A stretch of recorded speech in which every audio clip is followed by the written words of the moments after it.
Compañeros, buenas tardes. Vamos a empezar la actividad de hoy. Para los que tengan la necesidad de hacerse el examen extemporáneo, primer parcial extemporáneo, compañeros, lo vamos a realizar el miércoles de la otra semana, ¿verdad? Para que tomen nota de eso, compañeros. Si alguien no se efectuó el examen ayer del primer parcial, entonces el siguiente miércoles, el miércoles de la otra semana, vamos a hacer el examen extemporáneo, ¿verdad? Para que tengamos claridad de eso, compañeros. Bien. Y pues las notas, una vez que se examinen el siguiente miércoles, pues vamos a tratar de subirlas lo antes posible, compañeros, para que todos tengan conocimiento ya de cuánto obtuvieron en el primer examen parcial. Bien, vamos a hablar hoy ya de un tema diferente, compañeros, como lo es, vamos a iniciar con el juicio ordinario laboral desde la demanda. Ahora vamos hoy, digamos, es la primera clase de esta secuencia. Vamos a tener la demanda, vamos a tener la primera, segunda, tercera audiencia, todo lo que pasa en cada una de las audiencias. Vamos a tener del auto para mejor fallar, la sentencia.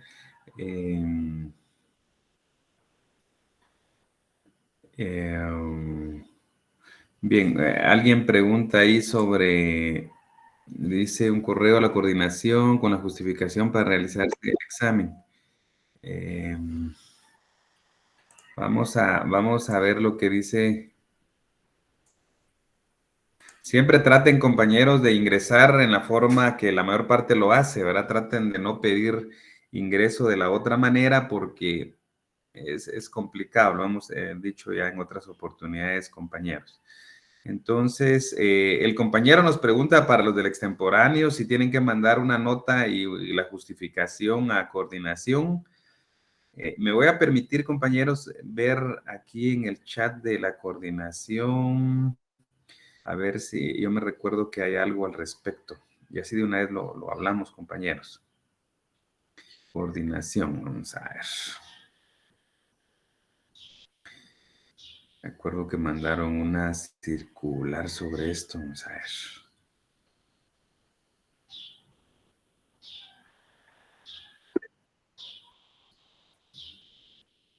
ver. No tenga pena, compañero. Creo que es oportuno poder chequear esto. Yo me recuerdo que sí mandaron alguna nota al respecto. Creo que es esta. Vamos a ver.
Aquí la encontré, compañeros.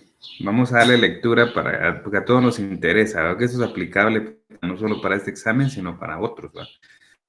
Dice únicamente los días programados para el examen, no se hará clase, de lo contrario, Los días alternos se debe impartir la cátedra con normalidad, cumpliendo con el horario establecido. Luego dice, hacer del conocimiento de los estudiantes de su sección que al solicitar examen extraordinario, aquí está, debe presentar solicitud y justificación dentro de los 3 días hábiles después, dice, de realizada la prueba, como lo estipula el normativo de evaluación de rendimiento académico de estudiantes de la Facultad de Ciencias Jurídicas y Sociales de la Universidad de San Carlos de Guatemala, en su capítulo 6, exámenes extraordinarios, artículos, digo que debería ser aquí, artículos 23, 24, 25 y 26. Los exámenes extraordinarios se practicarán en los casos procedentes el 5º día hábil, siguiente a la fecha en que se efectuó el examen parcial que corresponda, en virtud del cual se adjunta el normativo,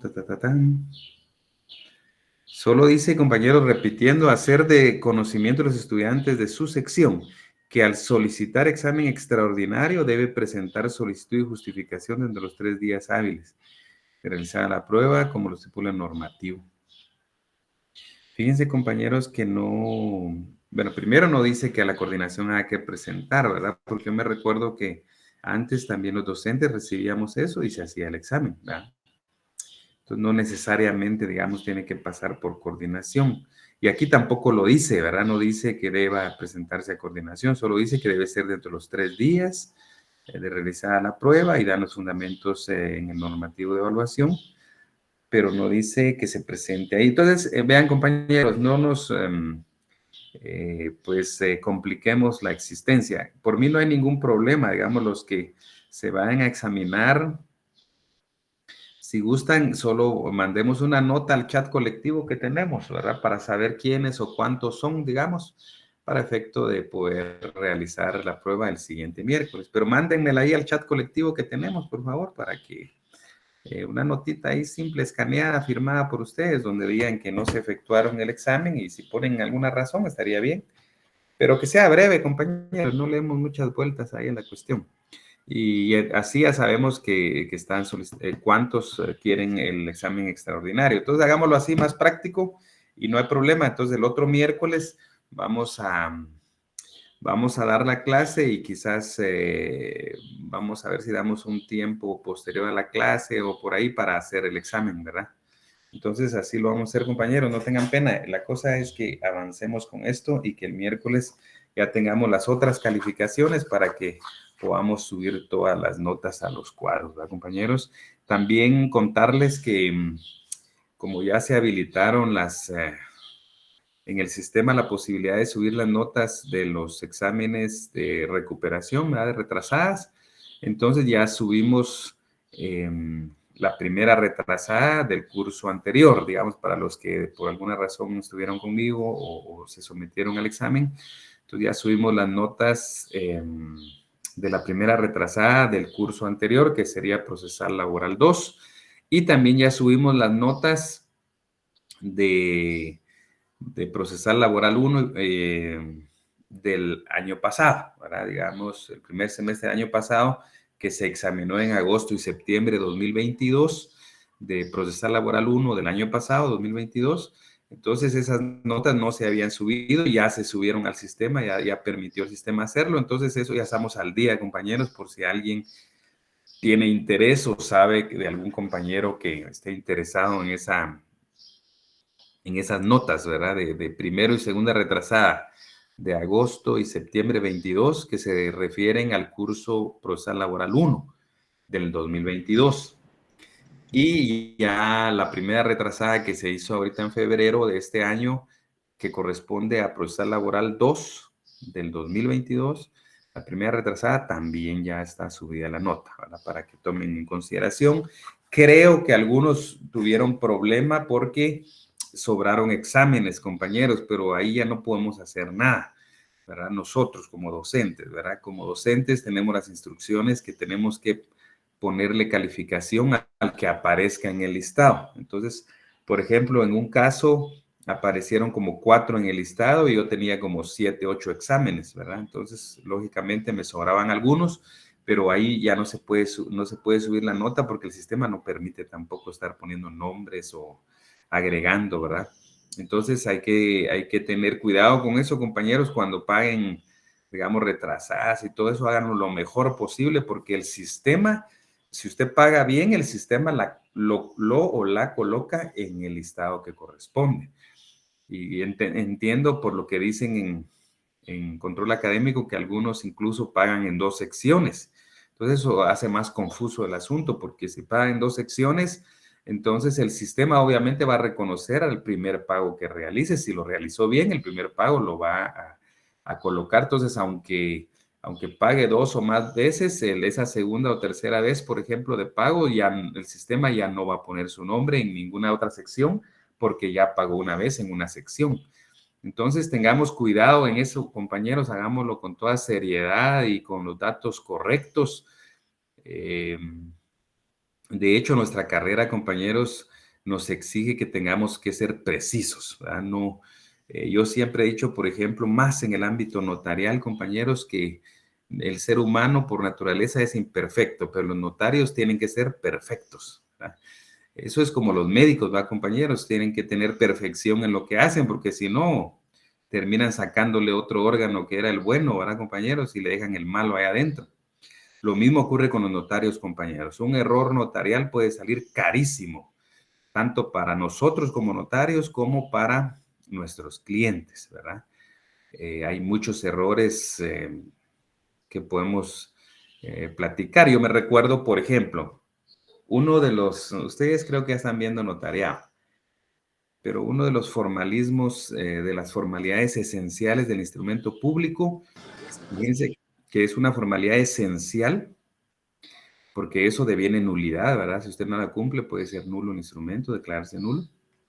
Entonces, compañeros, por ejemplo, ahí dice que una formalidad esencial es calificar la representación que se ejercita, ¿va? Si es suficiente conforme a la ley y a juicio del notario, dice el Código Notarial.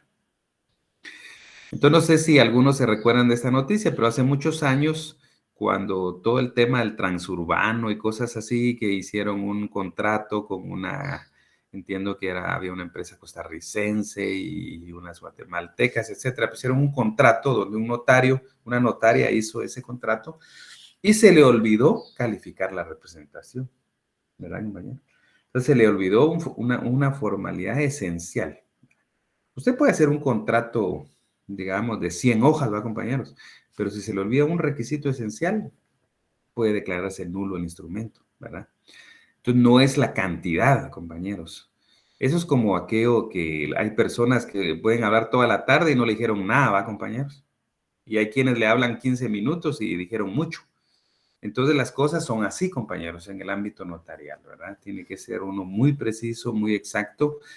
Y esto se los traigo a colación, compañeros, porque, por ejemplo, para llenar una boleta de pago, si a alguien se le olvida algún dato, no llena correctamente algo, por eso es que ya no aparece en el sistema, ¿verdad? Porque si lo pagó bien, va a aparecer, ¿verdad? El sistema es muy difícil, digamos, que falle toda vez que usted cumpla con lo que tiene que hacer. Entonces, esto como reflexión, compañeros, que las cosas hay que hacerlas bien hechas, ¿verdad? Siempre hay que tratar de hacerlo bien, hay que acostumbrarnos a hacer bien las cosas porque al final bueno, de eso van a vivir a futuro, ¿va, compañeros? Del ejercicio profesional y entonces hay que tratar de aprender. Lo mismo pasa con el tema que hoy vamos a platicar, compañeros, que es la demanda. La demanda, pues, uno puede comparar una demanda, por ejemplo, con una construcción. Si usted, por ejemplo, construye su casa, compañeros, y no le hace los cimientos adecuados, ¿qué va a pasar, compañeros? A futuro va a tener algunos inconvenientes. Ya no va a poder construir más niveles, ya se le puede caer la casa, se puede rajar las paredes, etcétera, etcétera. Entonces, la demanda tiene que ser, compañeros, ese cimiento del proceso, digamos, si usted se le olvida algo en la demanda, ya no lo puede poner después. Por ejemplo, si yo me recuerdo una colega, les voy a contar un caso real.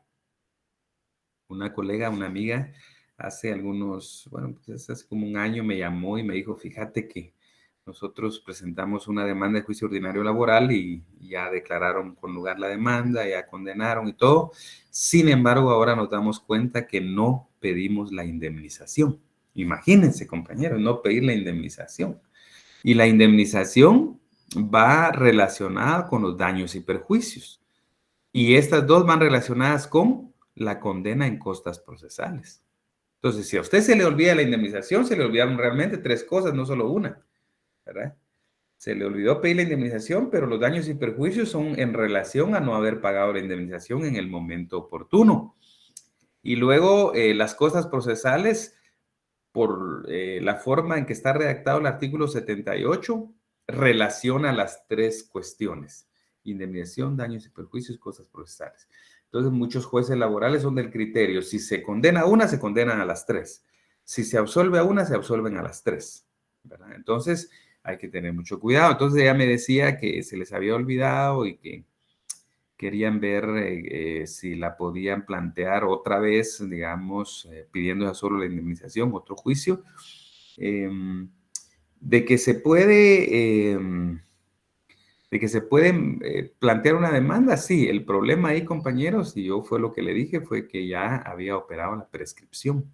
Pero hay que recordar que para emplazar al patrono para que éste le pruebe la justa causa del despido, hay un plazo de 30 días. Entonces, en ese tiempo, ya cuando ellos vieron el error, ya había terminado el proceso, digamos, ya los 2 o 3 años quizás.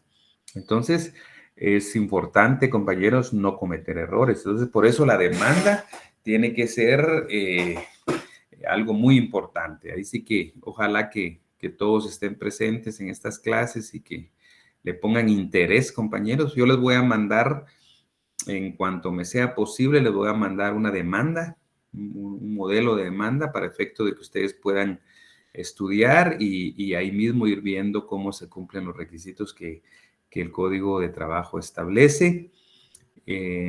Por supuesto que si hay alguna situación, algún defecto de la demanda, el juez se la puede puntualizar, ¿verdad? Y le da 3 días para que subsane, pero son cuestiones de forma o de requisitos, ¿verdad?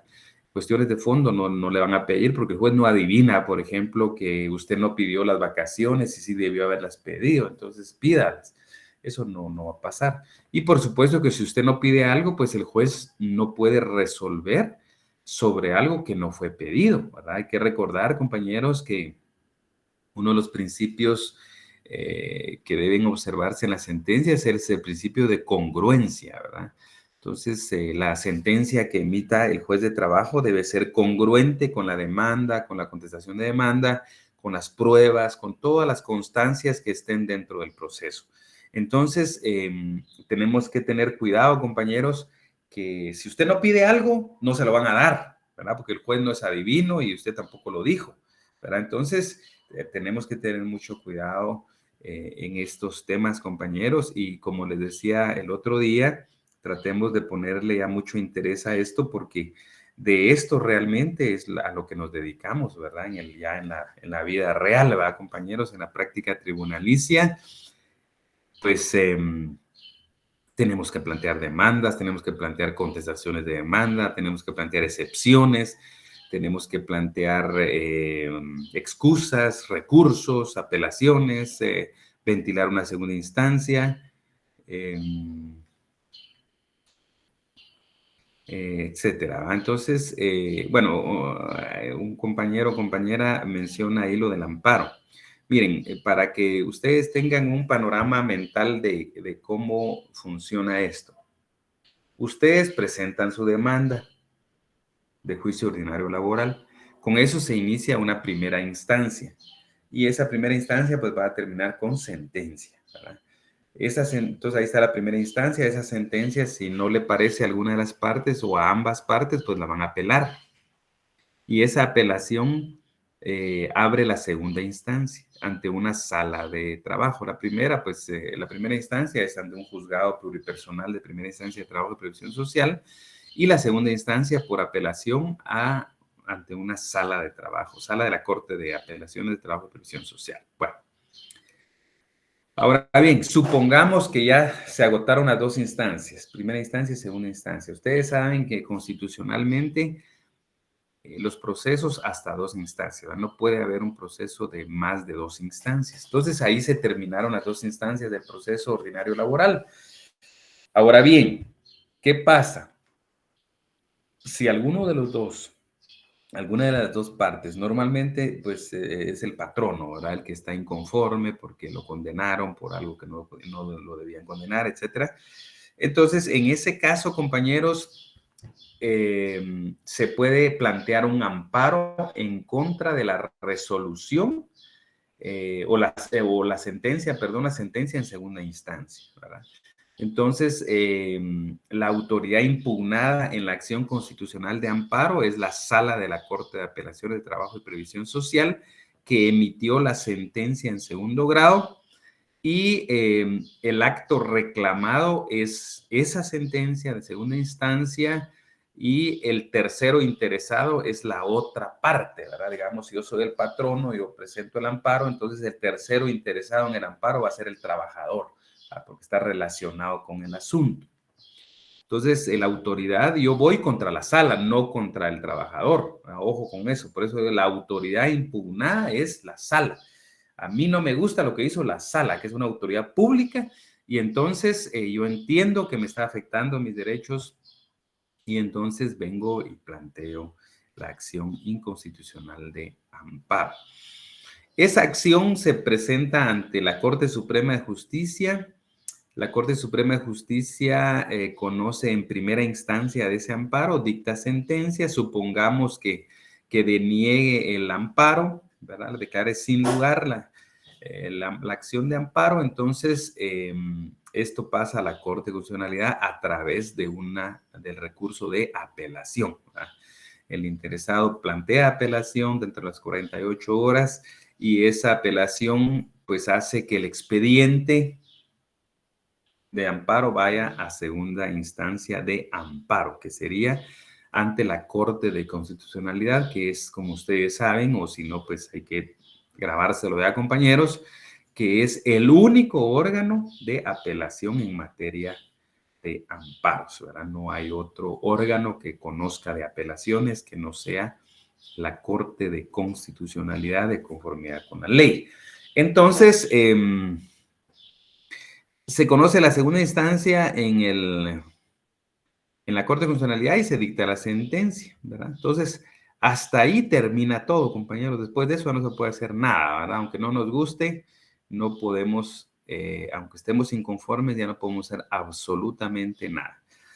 En la jurisdicción ordinaria ya hubo primera y segunda instancia, en el amparo ya hubo primera y segunda instancia, en la justicia constitucional, y entonces hasta ahí, ¿verdad? Entonces, gracias al compañero que hizo la pregunta, compañeros, porque esto permite explicarles a ustedes para que se ubiquen, digamos, y por supuesto que uno de los presupuestos fundamentales para promover el amparo es la definitividad, compañeros. La definitividad implica que se hayan agotado los procedimientos, los recursos, todo lo que regule la legislación ordinaria. Por ejemplo, si supongamos que usted es el afectado, ¿verdad? O el inconforme en una sentencia, pero usted no la apeló, supongamos que la dictó un juez de primera instancia de trabajo, a usted le afecta, pero a usted se le pasó el plazo, por ejemplo, de apelación, los 3 días de apelación, y el cuarto día se dio cuenta de que no la apeló, y usted dice, bueno, voy a plantear un amparo en contra de esta sentencia. Entonces, uno de los problemas por los cuales declararían sin lugar el amparo, compañeros, es precisamente porque usted no cumplió con el presupuesto de definitividad, ¿verdad? Este presupuesto implica que usted tiene que agotar todos los procesos y recursos que la legislación ordinaria le faculta, y si usted no apeló ante la sala para que la sala emitiera una sentencia en segundo grado, quiere decir que usted está inobservando la definitividad. Entonces, ojo con eso, compañeros. Es algo básico, importante en la acción constitucional de amparo. Entonces, para la persona que preguntó, no sé si ahí estamos bien, compañeros, no sé quién había preguntado.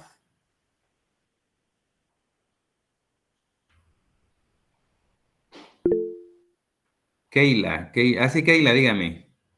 O Kenny, perdón, Kenny es. Buenas tardes, licenciado. Sí, buenas Eh, tardes. una consulta con eso de la demanda. Por ejemplo, nosotros sabemos que como plazo para a una persona que labora tiene 30 días para poder exigir sus prestaciones y demás que corresponden en ley, ¿verdad? Para que no vaya a finalizar el tiempo para poder exigirlas. Pero ¿qué sucede? Por ejemplo, si vengo yo y en la empresa que estoy me dicen, sí, le vamos a empezar a pagar eh, por cuotas, por decirlo de esa manera, ¿verdad? Vengo yo, llego y recibo el primer pago que me dan, pero después me enfermo o alguna situación y pasa un aproximado de un mes, ya no fui a exigir las prestaciones. Allí, ¿qué sucede? ¿Puedo demandar o definitivamente ya no puedo hacer nada? Gracias, Lick. Sí, no tenga pena. Sí, ahí hay varias cuestiones, compañeros, y espero poder expresárselas claramente y que puedan ustedes hacer algunas anotaciones, compañeros, porque ya la compañera nos plantea, si bien es cierto, un caso hipotético, pero pudiera darse en la realidad.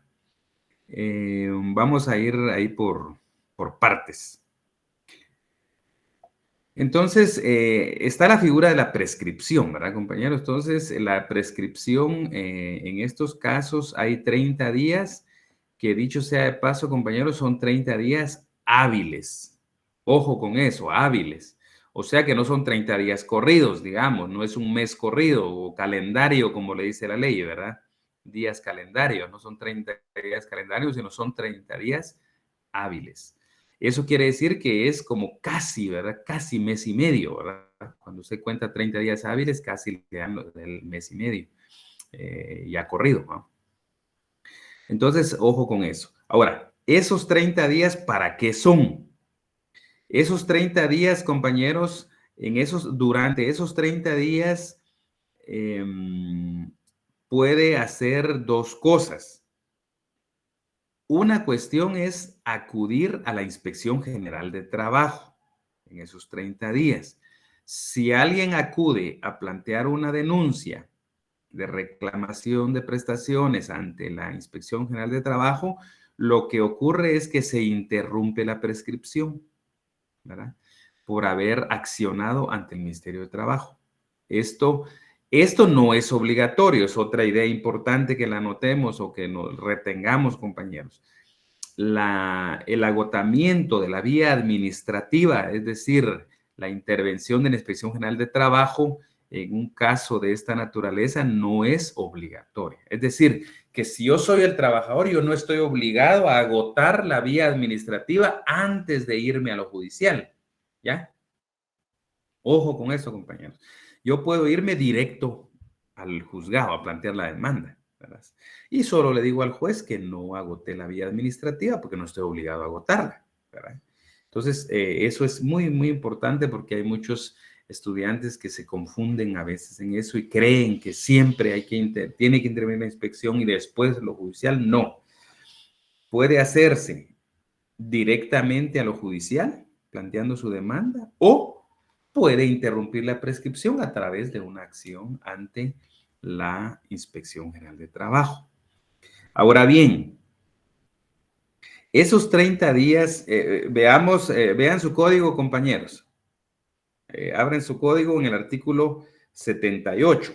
De una vez vayan marcando los artículos que vamos viendo, compañeros, para efecto de que en el examen segundo parcial ya tengamos claridad de artículos a leer, ¿verdad? Dice el artículo 78, lean ahí, la terminación del contrato de trabajo conforme a una o varias de las causas enumeradas en el artículo anterior contiene las causas justas de despido.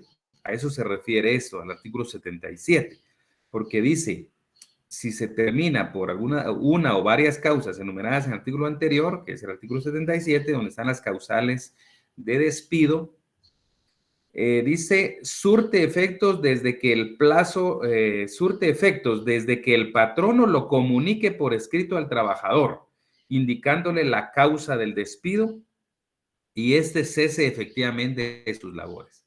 Entonces, esto no siempre se cumple en la realidad, ¿verdad? No siempre, los patronos no siempre por escrito despiden, ¿verdad? Incluso algunos, pues estratégicamente no lo hacen por escrito para no, digamos, no lo hacen por escrito para no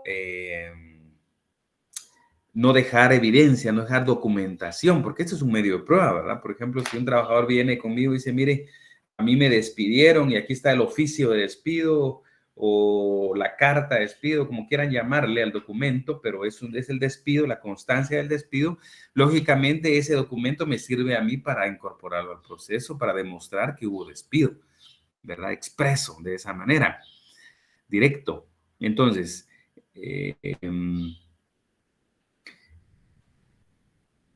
no siempre entonces es por escrito. Puede ser en un momento dado verbal, ¿verdad? Hay patronos que en un momento dado le dicen, mira, te despido y andate, no te quiero ver ahorita de una vez. Yo la otra vez llevamos un juicio en donde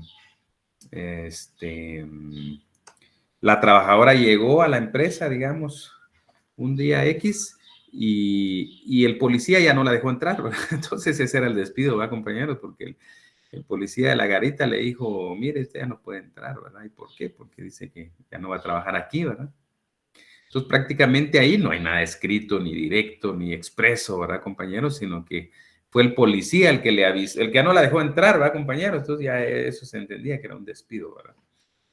No había una nota expresa que dijera que la estaban despidiendo, ¿verdad? Entonces hay varias cosas que en la realidad se dan. Sin embargo, el código dice que debería ser por escrito y que cesen las labores.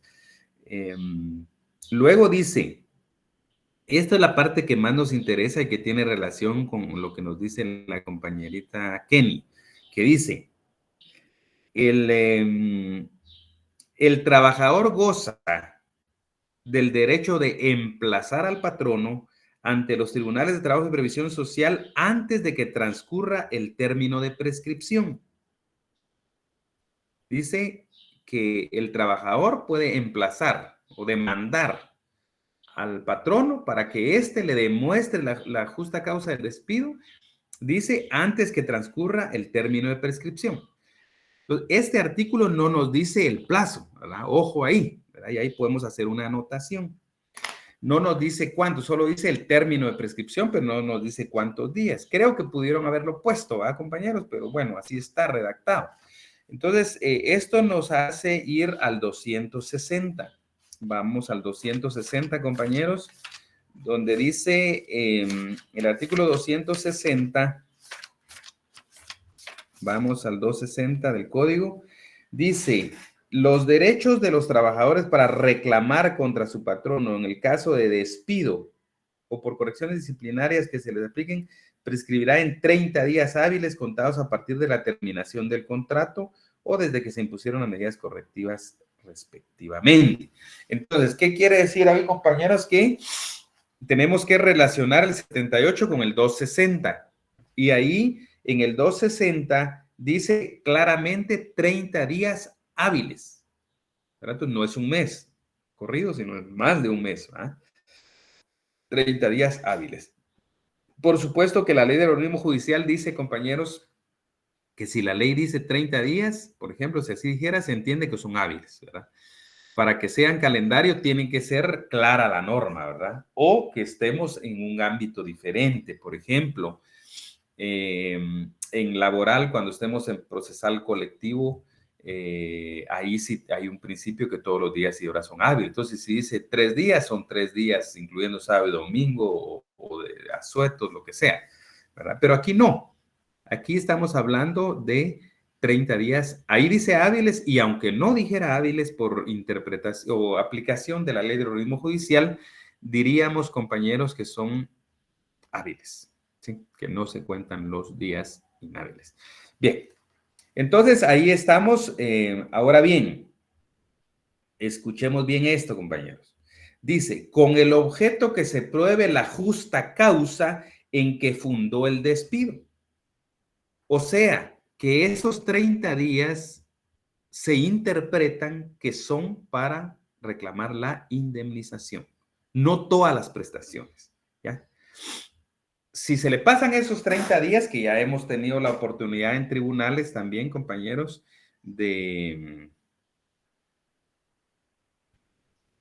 ya hemos tenido la oportunidad, compañeros, en esta materia de procesal laboral digamos, de plantear excepciones de prescripción, ¿verdad?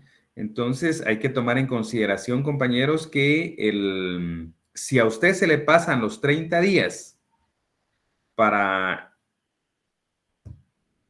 emplazar a su patrono o demandar a su patrono, lo que va a ocurrir es que pierde la indemnización. Yo me recuerdo, compañeros, algún caso ya en la práctica, hace algunos años asesoraba a la municipalidad de San Juan Zacatepeques y pues nos plantearon una demanda ahí que la plantearon el día, creo que era día 32, ¿verdad? O sea, haciendo las cuentas, llegábamos al día 32, es decir, que se pasaron un par de días, compañeros, los 30 días. Y entonces resulta, compañeros, que pues necesariamente teníamos que plantear una excepción perentoria de prescripción y pues el juez declaró con lugar y eso hizo que perdiera la indemnización, daños y perjuicios y costas procesales del trabajador, ¿verdad, compañero? Entonces ahí es delicado, compañeros, hay que andar vivo con eso porque la cuestión está en que usted puede llegar el día 30 a las 3:30, digamos, un minuto antes que cierren el juzgado y presenta su demanda. Si usted lo presenta el día 30, en el último minuto de la jornada laboral de los tribunales, no hay ningún problema. Pero si usted lo presenta, por ejemplo, a las 8 de la mañana del día 31, ya perdió la indemnización. Es solo cuestión de que la otra parte agarre su calculadora, haga sus cuentas, su calendario y diga, sí, eso fue el día 31, entonces ya opera la prescripción, se le hace ver al juez que ya fue planteada la demanda fuera del plazo y que operó la prescripción y entonces el juez tendrá que declarar con lugar la excepción perentoria de prescripción y por supuesto que absolver al patrono del pago de la indemnización, daños y perjuicios y costas procesales, ¿verdad? Entonces, ojo con eso. Entonces, ahora bien, las otras reclamaciones, pues hay 2 años, digamos, en el caso de las irrenunciables, digamos, para reclamar vacaciones, aguinaldo, bonificación anual, pues eso hay 2 años. Entonces, solo voy a terminar de explicar este artículo y luego le voy a comentar algo a Kenny ahí sobre su caso hipotético. Bueno, entonces dice, ahora, ¿cuál es el objeto? El objeto del trabajador al plantear este emplazamiento, esta demanda en contra del patrono es que le pruebe la justa causa del despido, ¿verdad? Es decir, que ahí entonces se configura una de las instituciones más importantes del derecho procesal del trabajo, compañeros, como lo es la inversión, anótenlo, la inversión de la carga de la prueba. La inversión de la carga de la prueba.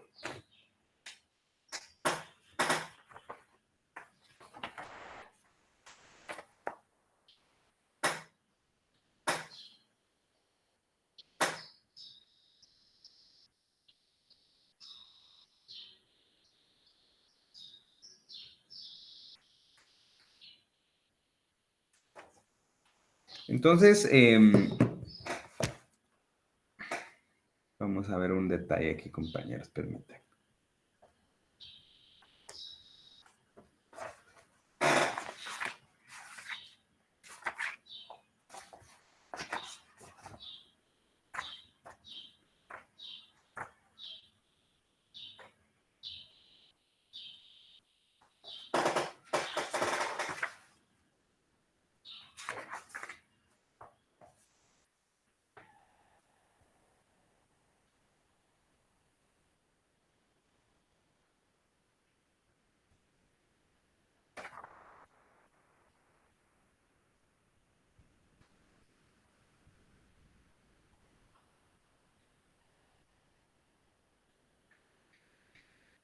Fíjense que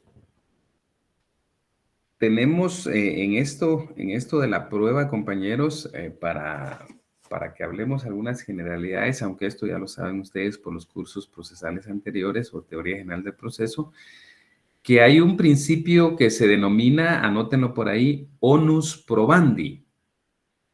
Onus probandi, con i latina al final. Esta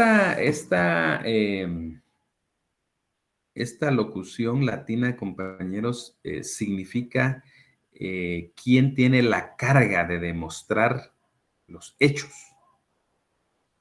Lo normal, compañeros, es que quien tiene la carga es quien asevera en un proceso. Eso así funciona en lo civil. Digamos que si yo manifiesto ciertos hechos en una demanda o en una contestación de la demanda, yo tengo que demostrar eso que estoy diciendo, ¿verdad?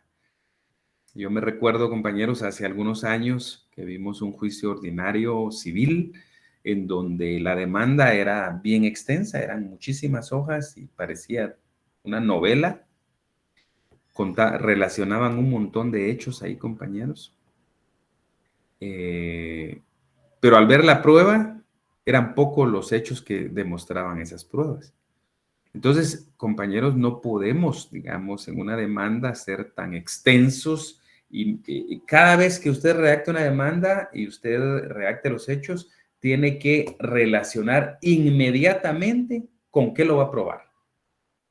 Yo digo algo, pero lo pruebo con esto. Digo otra cosa, lo pruebo con esta otra cosa. Y así sucesivamente. No es nada más de poner hechos, compañeros, y después ofrecer algunas pruebas y a ver qué se prueba y qué no se prueba. Lo importante en un proceso laboral, civil o cualquier otra materia es la prueba. Usted puede, como le digo, decir muchas cosas en una demanda, pero si usted no las demuestra, es algo que pues no es trascendente, no es relevante que usted lo haya dicho. Puede ser cierto, puede ser falso lo que ha dicho, pero no estamos hablando de si es cierto o es falso, sino estamos hablando de que usted no lo está probando. Entonces tenemos que tener mucho cuidado en eso, compañeros. En toda demanda usted mentalmente, bueno, voy a decir esto, pero lo voy a probar con esto, ¿verdad? ¿O cómo lo podría probar? Pensar. Bueno, voy a llamar testigos, así existe un documento sobre eso, o algún otro medio de prueba que la ley permita, ¿verdad? Lo importante es que usted tiene que pensar cómo se va a probar. Entonces, eso es el onus probandi, que significa carga de la prueba, ¿verdad? Y que consiste, repito, en un principio jurídico sobre quién debe probar cierto hecho en el juicio. Repito, es un principio jurídico sobre quién debe probar cierto hecho en un proceso. Y pues ya dijimos que en lo civil, pues si usted asevera algo o niega algo, pues entonces usted tiene que demostrar esa situación. Es importante que retengamos eso. Ahora bien, ¿por qué sale a colación eso que les estoy mencionando? Porque aquí, en este artículo 78, se cambia radicalmente la concepción de la prueba. Porque aquí yo, trabajador, estoy diciendo algo y el que tiene la obligación de probar es la parte contraria, ¿verdad? Digamos, yo estoy diciendo que no hubo causa justa de despido, es lo que estoy diciendo. Yo no lo voy a probar como trabajador. Va a ser el patrono el obligado a probar que eso no es cierto, que sí hubo causa justa de despido y entonces él en su contestación de demanda en sentido negativo tendrá que dedicar un apartado a esta situación para argumentar y también demostrar que hubo justa causa de despido. O pues también plantear alguna excepción perentoria relacionada con eso. Por ejemplo, la excepción perentoria son innominadas, vamos a ver más despacio más adelante. Entonces, el que plantea la excepción le pone, o el excepcionante le pone una denominación. Y yo le voy a llamar como yo quiera, siempre y cuando pues tiene que tener una relación con lo que estoy planteando. Podría decirse existencia de causa justa de despido, por ejemplo, ¿verdad? Podría llamarle. Entonces ahí explico yo como patrono cuáles fueron las causas justas de despido y las pruebas que obtengo sobre eso que estoy incorporando al proceso, ¿verdad? Como excepción, como excepción perentoria podría ser. Bien. Entonces, ahí, compañeros, subráyenlo ahí en su código y pónganle que ahí está la inversión de la carga de la prueba, donde dice con el objeto que le pruebe la justa causa del despido. Ahí es donde obliga al patrono y donde se invierte esa carga de la prueba, donde yo no tengo que probar, sino es la parte contraria, debe probar la justa causa del despido. Espero, compañeros, que hayan comprendido bien esto, porque lamentablemente hemos visto en tribunales que muchos abogados consideran que la inversión de la carga de la prueba es para todo lo que diga el trabajador y que el patrono va a tener que venir y probar lo contrario, lo cual no es así. El 78 se está refiriendo al tema de la indemnización y las consecuencias de eso, de condenar o no condenar a la indemnización.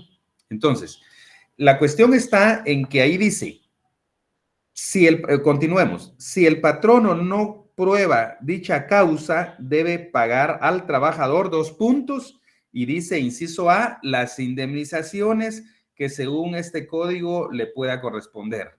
Esa indemnización se refiere a la indemnización por tiempo servido, ¿verdad? Que está en el artículo 82.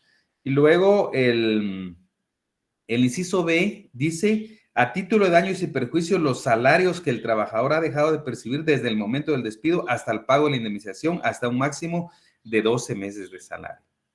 Entonces, dice un máximo de 12 meses de salario. ¿Qué pasaría si un juicio terminara en 6 meses? Eso nunca va a pasar, ¿va, compañeros? Lamentablemente en Guatemala, pues, es difícil eso, ¿va? Pero supongamos, ¿verdad? En un mundo ideal, un mundo hipotético, que un juicio ordinario laboral terminara las 2 instancias en 6 meses. Esto termina el proceso, fueron 6 meses, y entonces, en este caso, la condena sería solo de 6 meses, porque dice hasta 12 meses. Ahora, en la vida real, olvídense, compañeros, en la vida real siempre son los 12 meses. ¿Por qué? Porque los casos duran 3, 4, 5, 7, 8 años, ¿verdad? Entonces, pues esos 12 meses se quedan cortos, ¿verdad? Normalmente, a veces ni la primera audiencia se ha realizado en ese año, ¿verdad? Entonces ahí no nos compliquemos, ¿verdad? En la práctica van a ser siempre 12 meses de salario. Y luego dice ese artículo, compañeros, y las costas procesales. Y las costas procesales. Entonces, costas judiciales, perdón. Entonces, quiere decir, compañeros, ustedes chequeen ahí. En el inciso A está la indemnización por tiempo de servicio y en el inciso B está título de daños y perjuicios, a título de daños y perjuicios y costas judiciales. Entonces, son 3 temas que el juez va a absolver o va a condenar, ¿ya? Ahí estamos con las 3. Entonces, pues espero que este artículo 78 lo hayamos comprendido bien, compañeros, y que eso pues explica bastante de lo que preguntaba Kenny. Ahora, sobre lo que ella decía de que qué pasa si el patrono le ofrece, por ejemplo, pagarle su indemnización y sus prestaciones, pero írselos dando con alguna periodicidad, digamos, mensual, va a darles un monto. Pues miren, lo recomendable ahí, compañeros, es que se haga un título ejecutivo, ¿verdad? Porque así, lamentablemente, hay muchos patronos que lo que hacen es ir alargando el tiempo para que prescriba el derecho del trabajador, ¿verdad? Por ejemplo, muchas veces le dicen al trabajador, mire, está bien, lo vamos a indemnizar, le vamos a pagar sus prestaciones, venga entre 15 días y le vamos a liquidar. Llega el trabajador a los 15 días, fíjese que por tal situación, entonces venga entre otros 15 días. Y a veces lo que está buscando el patrono de mala fe es que transcurran los 30 días. Ya una vez que pasen los 30 días, él ya está seguro de que el trabajador no podrá reclamar la indemnización, ¿verdad? Eso pasa mucho en la práctica, compañeros. Entonces, no hay que permitir eso, ¿verdad? Que se alargue el tiempo, porque en eso se agotan los 30 días y de repente ya ha prescrito el derecho.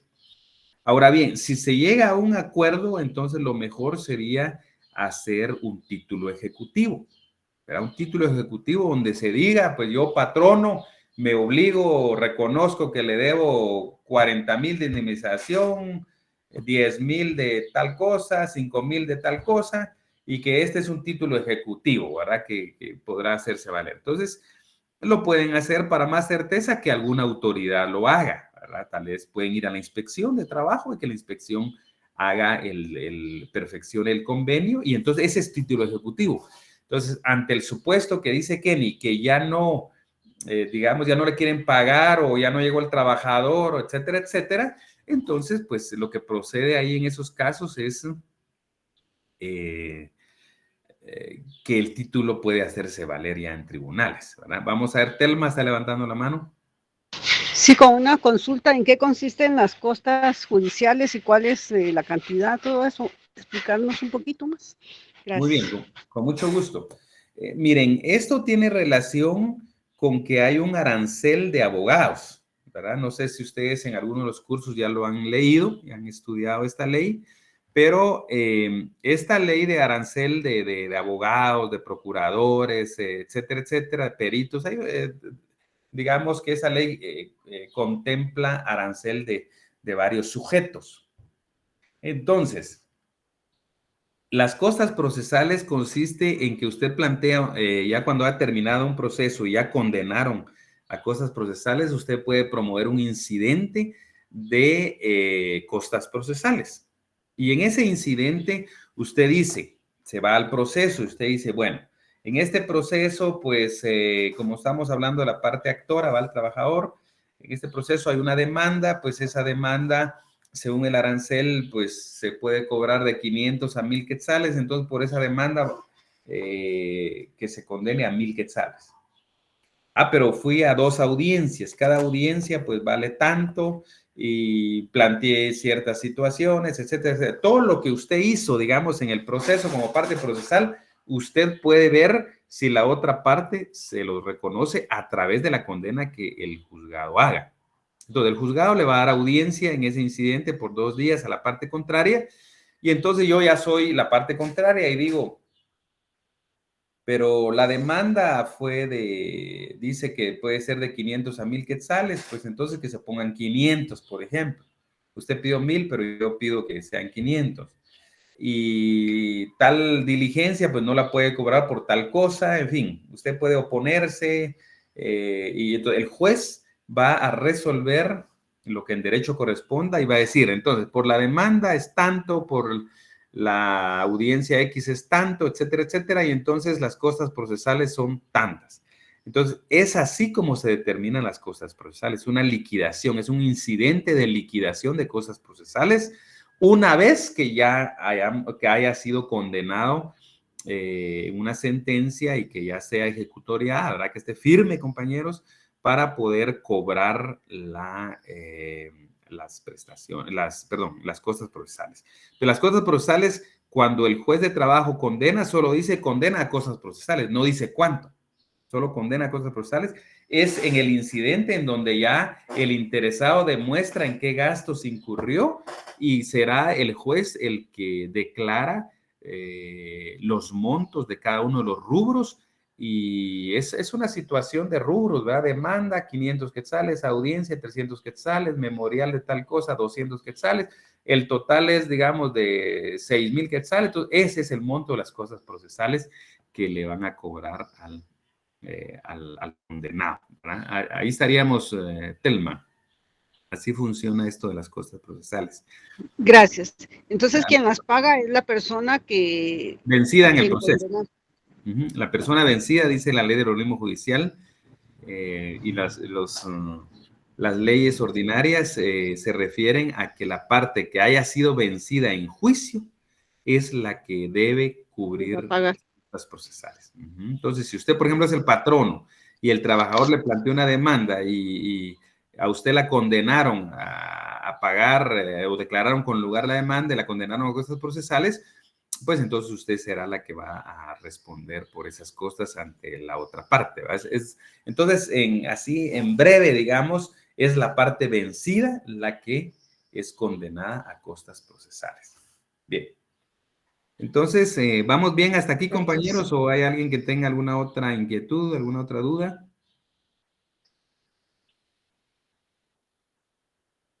Bueno, espero que esté siendo comprensible y ustedes siempre anoten, compañeros. Hay cosas de estas que no están en los libros. Hay cosas que platicamos en el curso y que son cuestiones de alguna experiencia que se ha tenido en esta materia en tribunales, compañeros, ¿verdad? Incluso hay cosas que no están ni en el código, ni están en los libros, sino que es alguna experiencia que tratamos de compartirle y por eso es importante que tome sus apuntes, compañeros, porque de repente lo va a ir a buscar al código y no va a estar así, ¿verdad? O no está. Y lo mismo ocurre con los textos, ¿verdad? No todos los textos les van a dar explicaciones sobre cuestiones prácticas, digamos, tribunalicias, ¿verdad? Que eso es muy, muy, muy importante. Bueno, entonces, ya analizamos este artículo 78, que nos metimos este artículo dado que la compañera pues hizo esa intervención y lo cual pues es importante. Ya ustedes, compañeros, en su casa pues traten de estudiar ya ese 78, ya lo mencionamos, también anoten por ahí estudiar el 77, porque el 77 va íntimamente relacionado con ese 78, en el sentido, compañeros, que en el 77 están las... permítanme, compañeros, solo voy a pegar una foto por acá, permítanme.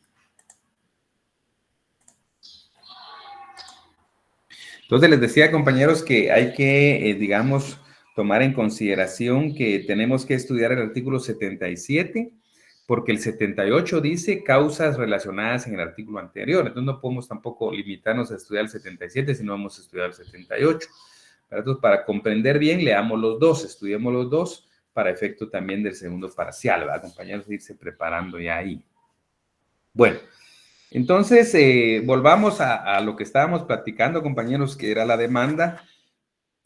Vamos anoten una definición. Les voy a dictar una definición de demanda y luego les voy a hacer unos comentarios por qué redacté esa definición. En realidad es una que yo redacté, no es algo de algún autor en particular. Entonces pongamos demanda de juicio ordinario laboral, ¿va? La demanda, coma, oral o escrita, coma.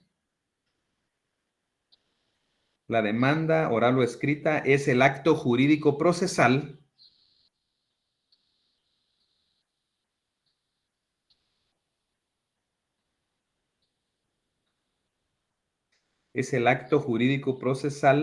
de iniciación del juicio ordinario laboral.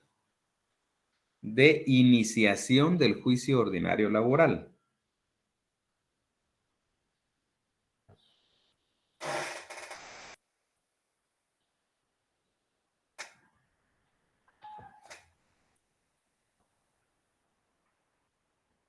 Mediante la cual el actor pide,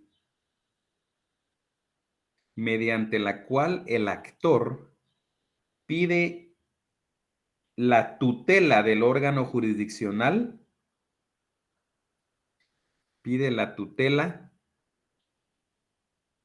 al órgano jurisdiccional sobre un conflicto de carácter jurídico. Sobre un conflicto de carácter jurídico.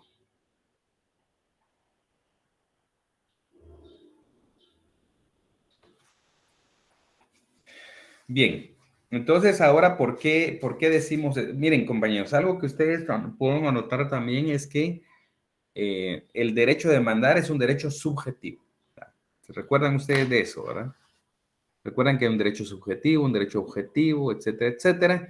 Pero ese es un derecho subjetivo, el derecho de demandar. ¿Por qué es subjetivo? Porque es potestativo, es facultativo si yo lo hago o no lo hago. Por eso es un derecho subjetivo. Por ejemplo, yo puedo ser un trabajador que estuve 30 años en una empresa y que me despidieron, pero yo pudiera pensar, compañeros, que no plantear la demanda, que no me interesa la demanda, por ejemplo, por cualquier razón, ¿verdad? Porque tengo mucho dinero y para qué me van a dar más, por ejemplo, sería una razón. O por cuestiones religiosas que digan que Dios castigue al patrono y que entonces yo no lo voy a demandar. La razón que ustedes quieran, compañeros. Pero ese es un derecho subjetivo.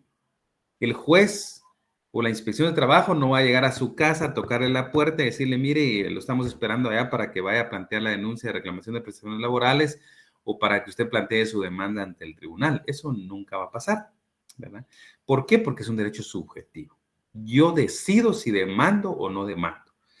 En el momento en que yo decido demandar, entonces tengo que plantear una demanda con la cual se va a iniciar el juicio ordinario laboral. Y ahí al principio de la definición dice oral o escrita porque el código claramente establece esas dos modalidades, que puede ser por escrito a través de un memorial o puede ser oralmente, en cuyo caso se redacta un acta en tribunales, ¿verdad? Que ahora está el centro administrativo, pero ellos, digamos, redactan un acta con la demanda que se está presentando por ser oral.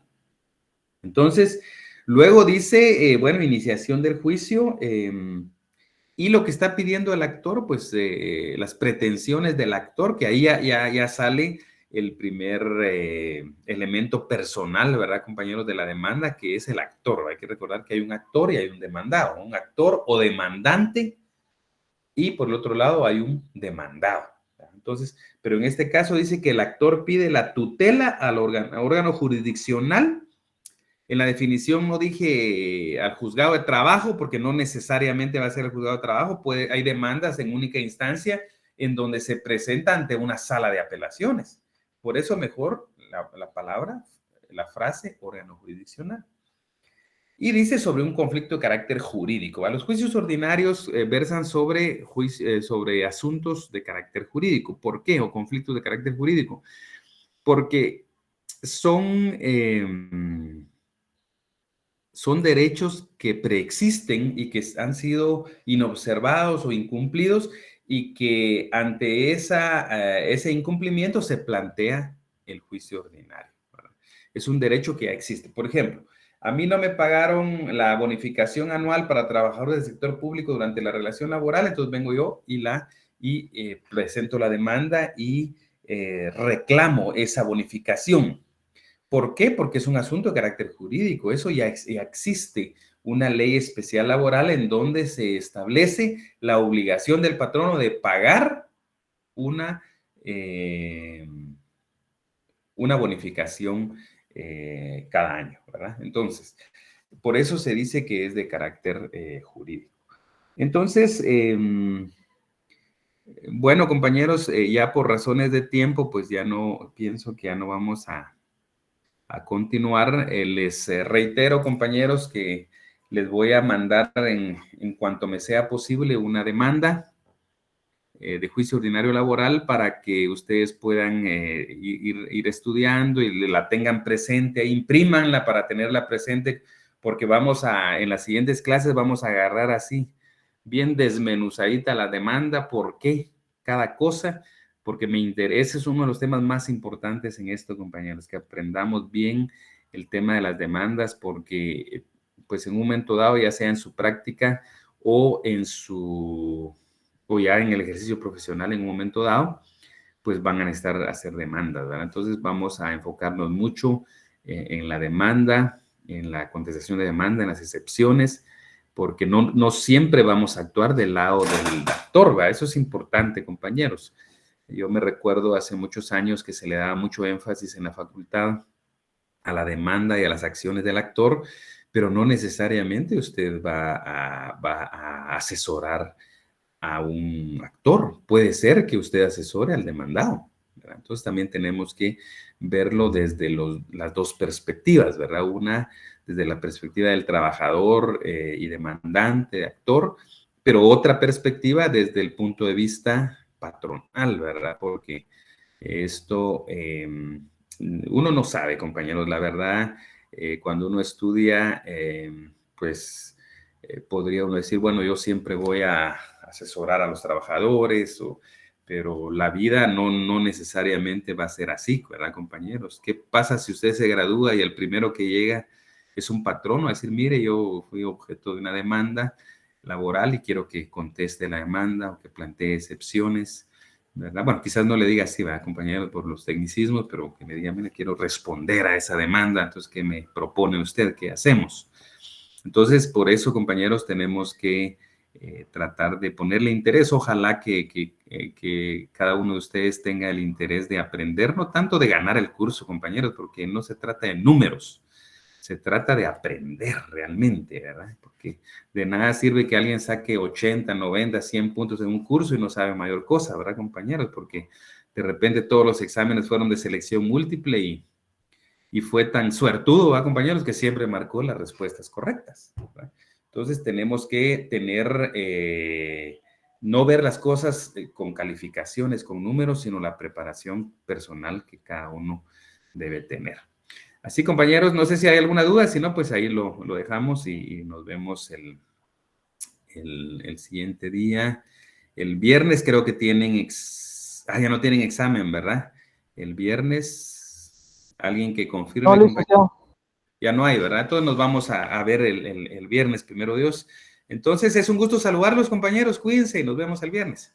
Pase buena tarde, Lake. Igualmente. Gracias, licenciado. Buenas tardes, Feliz tarde, Gracias, licenciado. licenciado. Igualmente. licenciado. Bendiciones. Gracias, licenciado. Bendiciones, compañeros, cuídense, igual.